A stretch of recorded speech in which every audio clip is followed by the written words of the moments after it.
আসসালামু আলাইকুম ওয়া রাহমাতুল্লাহি ওয়া বারাকাতুহু। আলহামদুলিল্লাহ। আল আসর ইনস্টিটিউট, যেখানে আমি আরবি ভাষা শিখি, সেখানে একদিন বসেছিলাম ক্লাসের শেষে। তো আমাদের সাথেই পড়ে একজন শাফিন। সে আমাকে একটি ওস্তাদ এবং তার কাছে একজন প্রশ্নকারীর গল্প শোনাচ্ছিলেন।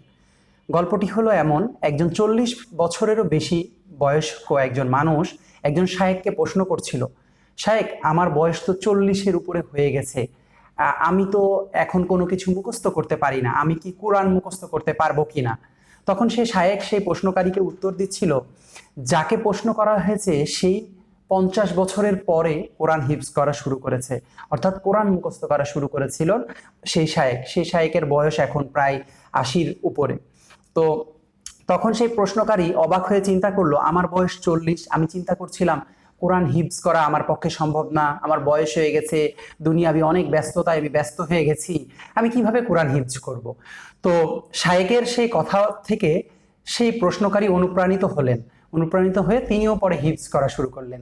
আমার আজকে কথা বলার বিষয়, আমার একটা ছোট্ট স্টোরি আছে। সেটা হলো, আমি আমার ছেলেকে নিয়ে একদিন স্কুলে বসেছিলাম। তো স্কুলে বসে থাকার সময় আমি আমার ছেলেকে ছুটি হওয়ার জন্য অপেক্ষা করছিলাম। তখন সেই স্কুলের ভাইস প্রিন্সিপাল ওস্তাদ মনির এসে আমাকে জিজ্ঞাসা করছিল, আপনি কি করছেন এখানে বসে? আমি বললাম যে আমার ছেলেকে নেওয়ার জন্য আমি এই স্কুলে অপেক্ষা করছি। তো বলছে, এই সময়টা আপনি তো কাজে লাগাতে পারেন। আমি বললাম, কিভাবে?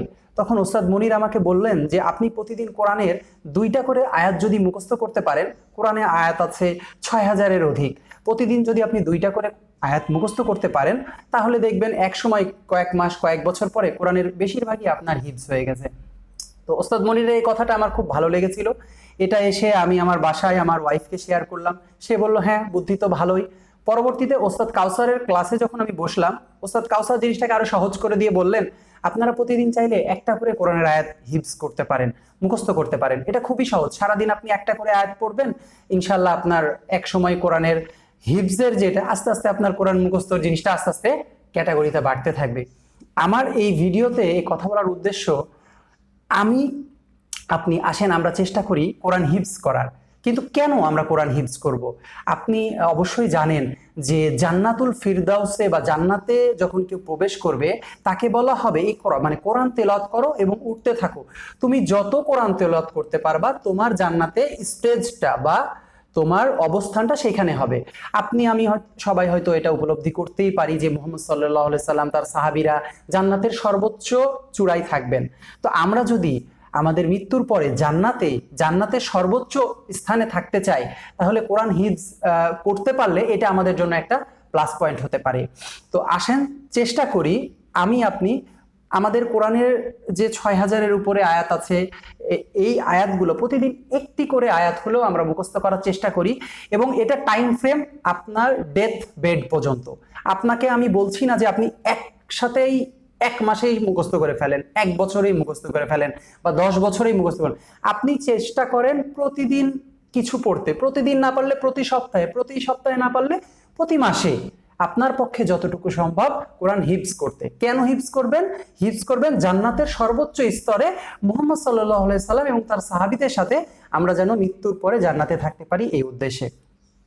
আর আরেকটা বিষয়, যেটা আমার একটা অজ্ঞতা ছিল, একটা জাহেলিয়াতের মধ্যে আমি ছিলাম, সেটা হলো আমি মনে করতাম আমি যদি আমার সন্তানকে কোরআন হিফজ করাই, তাহলেই মনে হয় আমি জান্নাতে চলে যাব। কিন্তু আমি ওস্তাদ কাউসারের দার্সে বসে কোরআন হাদিসের যতটুকু শিখেছি, সেখান থেকে বুঝেছি আমরা যদি আমাদের সন্তানকে হিফজ করাই বা হাফেজ বানাই, তাহলে আমাদের জান্নাতে যাওয়ার সম্ভাবনা সেভাবে নাই। আমাদেরকে নিজেদেরকে, সন্তানেরও পূর্বে আমাদেরকে আমাদের জাহেলিয়াত দূর করতে হবে, আমাদেরকে ভালো কাজ করতে হবে। সন্তানের ঘাড়ে চড়ে জান্নাতে যাওয়া কিংবা কোনো পীরের বা শায়েকের ঘাড়ে চড়ে জান্নাতে যাওয়া আসলে ওইভাবে সম্ভব বলে আমি আসলে জানি না। আপনারা আমার থেকে এ বিষয়ে আরো ভালো জানেন। আমার আজকের এই ভিডিওর উদ্দেশ্য, আসুন আমরা কোরআন হিফজ করা শুরু করি। আল্লাহ সুবহানাহু ওয়া তাআলা আমাদেরকে যেন সেই তৌফিক দেয়, আমাদের জন্য সহজ করে। এবং এটা টার্গেট আমি বলছি আপনি আপনার মৃত্যু পর্যন্ত। আল্লাহ সুবহানাহু ওয়া তাআলাকে আপনি তাহলে বলতে পারবেন যে আল্লাহ, আমি কোরআন মুখস্থ করছিলাম, হিফজ করছিলাম, আমার হয়তো 100 আয়াত মুখস্থ হয়েছে, 200 আয়াত মুখস্থ হয়েছে, কিংবা 1000 আয়াত মুখস্থ হয়েছে, 6000 হয়নি। কিন্তু আপনি যদি প্রতিদিন বা প্রতি মাসে বা প্রতি সপ্তাহে কোরআন হিফজটা চালু রাখেন, আপনি যে কোনো মুহূর্তে মারা গেলেও আপনি যে হিফজ করা শুরু করেছিলেন এর বদলতে আল্লাহ সুবহানাহু ওয়া তাআলা দয়া করলে কোরআন হিফজের যে মর্যাদা সেটাও দিয়ে দিতে পারেন। আসসালামু আলাইকুম ওয়া রাহমাতুল্লাহি ওয়া বারাকাতুহু।